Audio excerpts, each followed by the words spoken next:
expected points, clean sheet odds, captaincy, and the best players to buy. This video has got all the information you need to know for Game Week 23.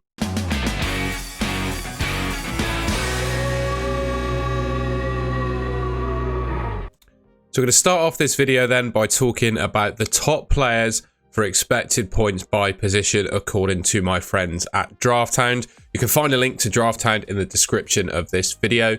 Starting off then, we've got the goalkeepers. The top goalkeeper for expected points is Emiliano Martinez. He's got Sheffield United away, obviously a really good fixture, and he's a goalkeeper that can make saves as well. So I think those two combined, good chances of a clean sheet and good chance of making some saves, put him at number one. He's joint with Jordan Pickford, who, well, Everton now have the most clean sheets of any team in the Premier League at the time of recording this. So it makes sense that he's up there, you know, good amount of saves and likewise clean sheets. Although I do doubt Everton's ability to keep a clean sheet against Tottenham. Petrovic seems to be the first choice Chelsea keeper now. He's third, Wolves at home. Decent fixture, 3.8 expected points for him. Dubravka up there, Leno, Steele, Raya, Edison, Neto and Onana are the top keepers. On to the defenders, and there's a couple of things on here that I maybe disagree with slightly. I don't see Trent on this list. I know he's got Arsenal away as his fixture, but I'd always consider him one of the best defenders in the game. Likewise, Trippier, you know, you'd expect him to be relatively high with Luton at home as his fixture as well. So a couple of players that are missing on this list that I'd probably add to it personally.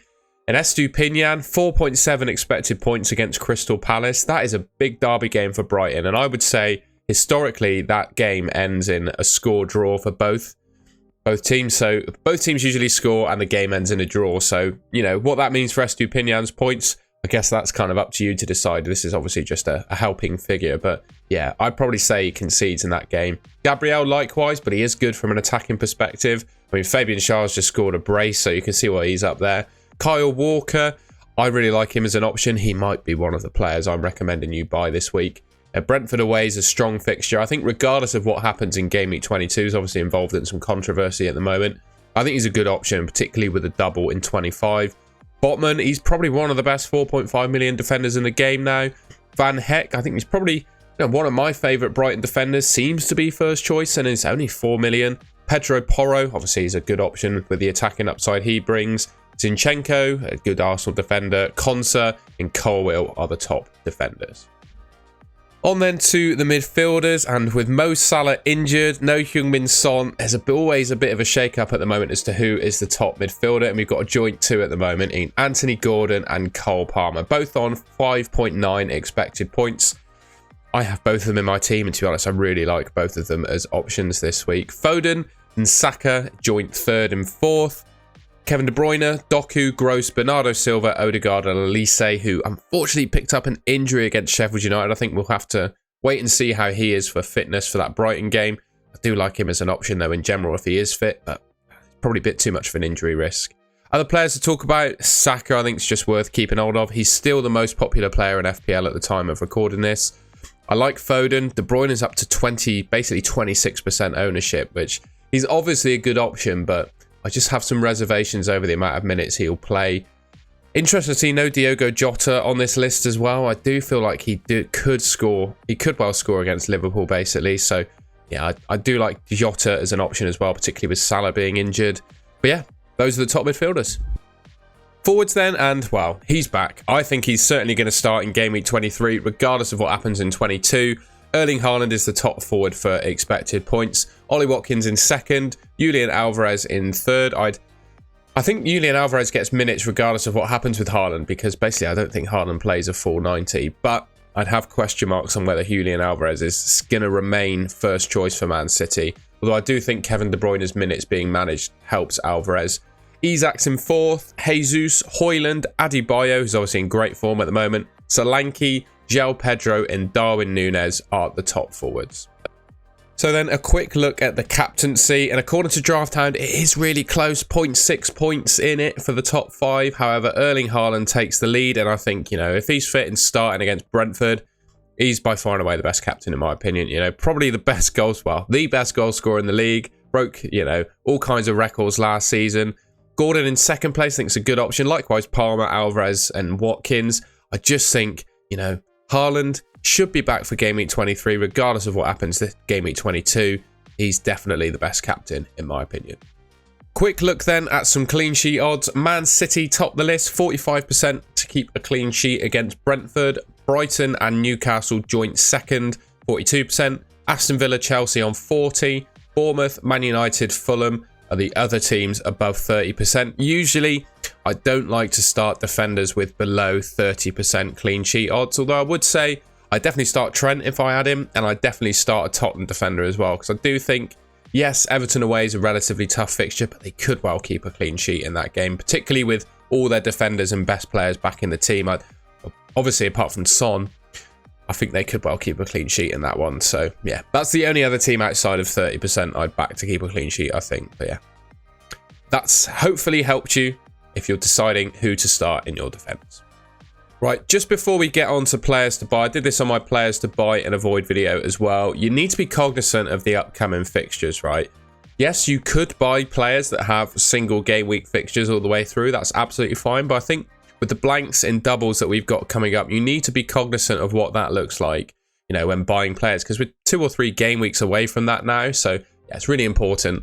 Got double in 25 for Brentford and Man City. That's confirmed. Another likely double in that week for Liverpool and Luton. Liverpool and Luton set to blank in game week 26. Likewise, Tottenham and Chelsea. There is a potential double coming up in 27 and 28 for Bournemouth and Luton.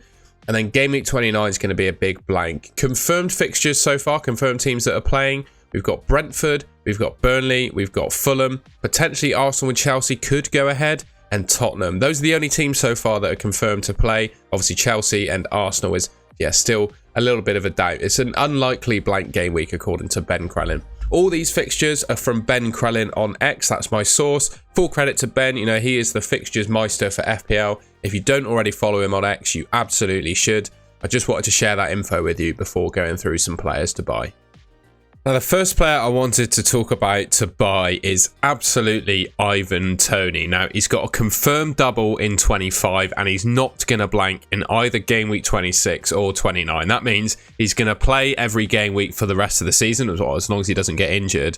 I just think he's a fantastic option. For me, he ticks all of the boxes you want in a good FPL asset. 90 minutes, pens, free kicks, and he is genuinely one of the best forwards in the league. I'd also say he's relatively fixture-proof. Obviously had a really good game against Tottenham, who are one of the stronger teams in the league. And last season, I think he scored a brace at the Etihad against Man City. I'm pretty sure he scored against Arsenal as well. So, some of those fixtures, admittedly, are really tough. But I wouldn't rule out a goal against Man City and a double against Liverpool and Man City in 25. He could easily score in each of those games as well. And it's not just this season and the couple of games he's appeared in, he's played well. I mean, last year he scored 20 goals playing for Brentford.